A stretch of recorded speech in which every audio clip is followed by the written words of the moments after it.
Chers amis, bonjour. Aujourd'hui, je vais vous parler de la notion de famille et plus particulièrement des relations qu'on a avec ses frères et sœurs. Oui, je parle de moi avec mes frères et sœurs aussi, mais c'est valable dans toutes les familles. C'est pas pire chez nous qu'ailleurs, en fait. C'est juste normal, quoi, en fait.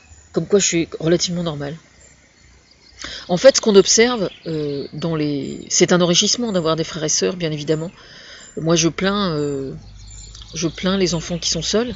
Donc, quelquefois, on n'a pas le choix. Hein. Je veux dire, les parents n'ont pas le choix. Quelquefois, ils ont un seul enfant simplement parce qu'ils n'ont pas réussi à en avoir d'autres, tout simplement. Donc, je précise ça parce que figurez-vous qu'un jour, une amie à moi, ayant eu un seul enfant et ayant eu énormément de mal à l'avoir, m'expliquait qu'elle ne voulait pas en avoir d'autres. C'était très important pour elle de n'avoir qu'un seul enfant. Et en fait, je n'avais jamais vu les choses sous cet angle-là.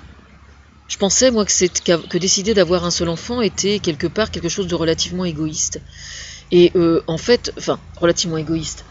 J'entends par là dans la mesure où le couple parental est stable et qui s'aime et qui se respecte, hein, bien évidemment.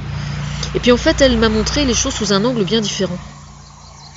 Je savais, moi, qu'elle, quand elle était enfant, elle avait vraiment manqué énormément d'amour, quoi. C'était... D'ailleurs, elle avait suivi une analyse pendant des années et des années pour surmonter ça, justement, pour digérer ça. Et donc, elle avait fini par avoir envie d'avoir un enfant.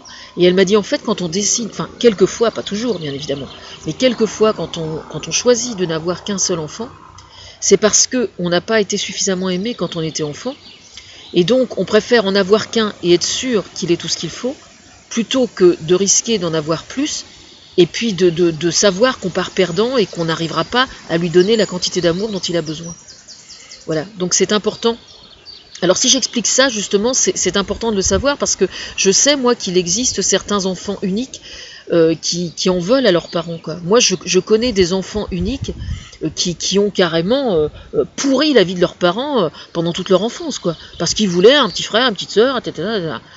Des parents ont parfaitement le droit de choisir d'avoir un seul enfant. Ils ont de bonnes raisons, probablement, de choisir de n'avoir qu'un seul enfant. Voilà. Et peut-être que l'enfant qui râle... Alors c'est vrai qu'il arrive assez souvent, quelquefois, qu'un enfant unique, le jour où il fonde un foyer, choisisse au contraire d'avoir, je dirais pas plein d'enfants, mais choisisse d'en avoir 2 ou 3, quoi. C'est quand même assez courant. Mais simplement, donc c'est bien que quelque part, ils réparent d'une certaine façon ce qui leur a manqué quand ils étaient enfants. En fait, c'est la chanson de Maxime Le Forestier.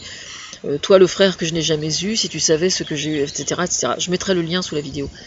Mais c'est vrai, oui, bien sûr, mais de toute façon, dès l'instant qu'on choisit d'avoir des enfants, un enfant ou des enfants, il y a ce qu'on projette sur lui de façon consciente, et puis il y a tout ce qui est inconscient, et je vous prie de me croire que tout ce qui est inconscient, c'est beaucoup plus important que ce que l'on croit. Voilà.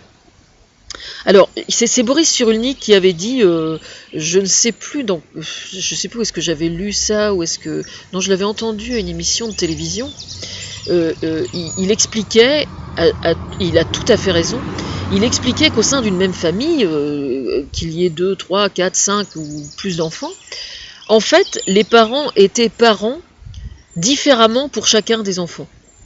Et il a parfaitement raison, parce que de façon inconsciente, justement, on ne projette pas du tout les mêmes choses sur un enfant que sur un autre. Et quand je vous parle d'inconscient, là encore, c'est extrêmement important de bien en avoir conscience, parce que, justement, certains enfants portent certaines choses de façon inconsciente, ni les parents n'en sont conscients, ni les enfants n'en sont conscients. Quelquefois, par exemple, ça transparaît au travers du prénom. Voilà. Par exemple, un enfant qui porte un prénom qui est à la fois féminin et masculin, ce qui est mon cas, par exemple, un François, Françoise, de façon inconsciente, ça révèle comment dire, c'est une façon de traduire pour la maman, assez souvent, le fantasme qu'elle a eu. Moi, je sais très bien, par exemple, que j'ai été fantasmée garçon. Ça, c'est une absolue certitude. Il y a plein de petits trucs qui me le prouvent, moi, je le sais. Mais c'est pas du tout un reproche que je fais. Enfin, je peux pas le faire à mon père, d'autant plus qu'il est plus vivant, malheureusement. Et c'est la fête des pères aujourd'hui. Mais c'est un truc que je reprocherai jamais à ma maman. Mais même elle en est pas consciente. Ça m'est déjà arrivé de lui en parler. Et elle se rend pas compte. Voilà. Et très souvent, quand un enfant porte un prénom qui est double, comme Dominique par exemple, comme enfin plein de prénoms qui sont à la fois féminins et masculins, assez souvent il y a derrière un fantasme, voilà. Mais c'est pas du tout un problème, hein. C'est pas simplement c'est bien la preuve que l'inconscient mène la danse beaucoup plus qu'on ne le croit. Et c'est ça qui est important de savoir en fait. Une fois qu'on le sait, je pense qu'on est un petit peu plus fort pour faire face notamment aux problèmes qu'on peut rencontrer au sein d'une famille pour s'entendre, par exemple. Bon, ça c'est une chose.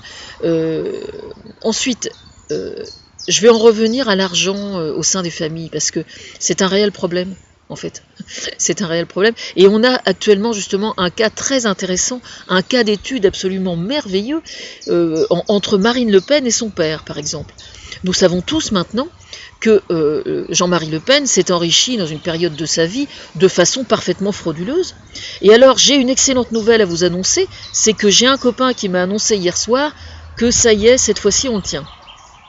Je n'en dirai pas plus. Alors, oui, pourquoi est-ce qu'on le tient ?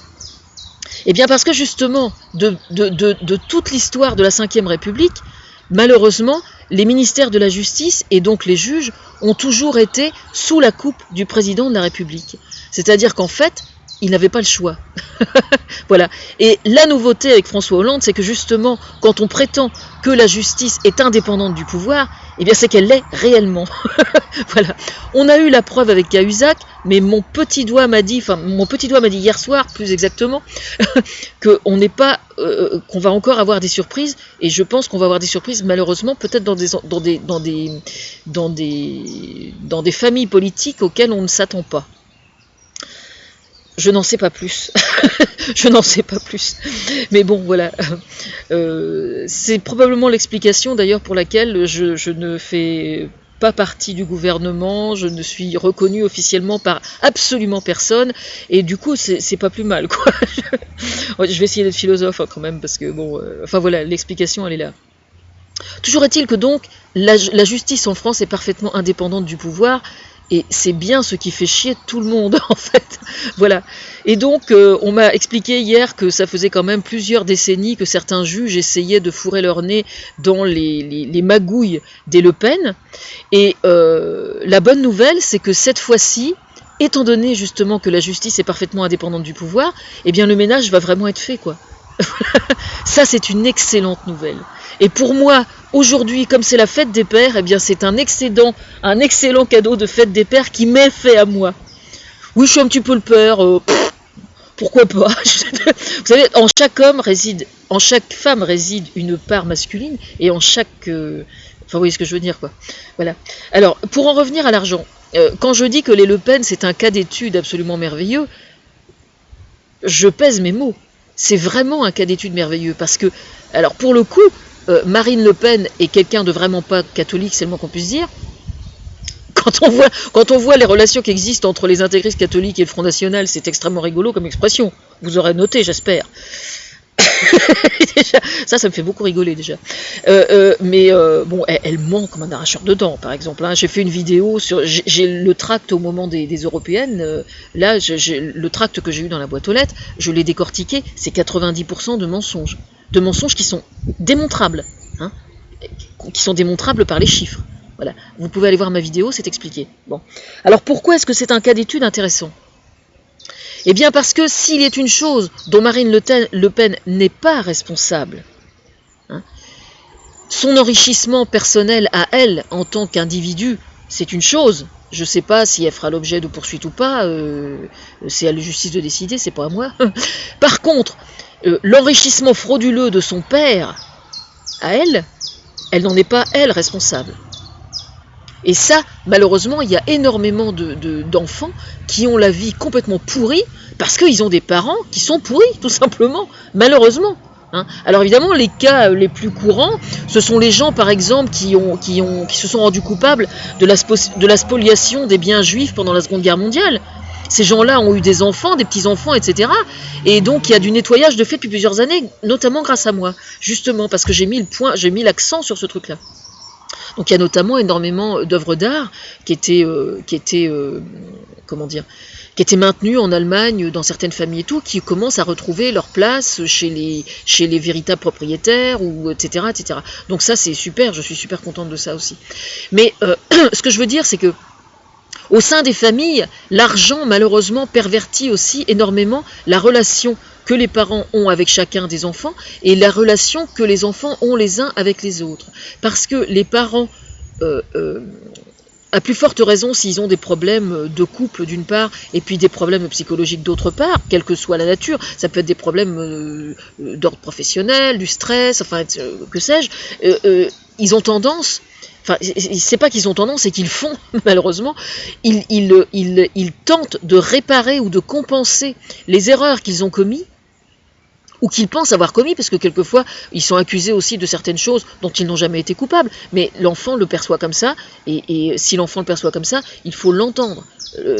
Quand je dis qu'il faut l'entendre, ça ne signifie pas pour autant qu'il faille casquer. Ça veut dire simplement qu'il faut l'entendre, ce qui est déjà le plus important à mes yeux.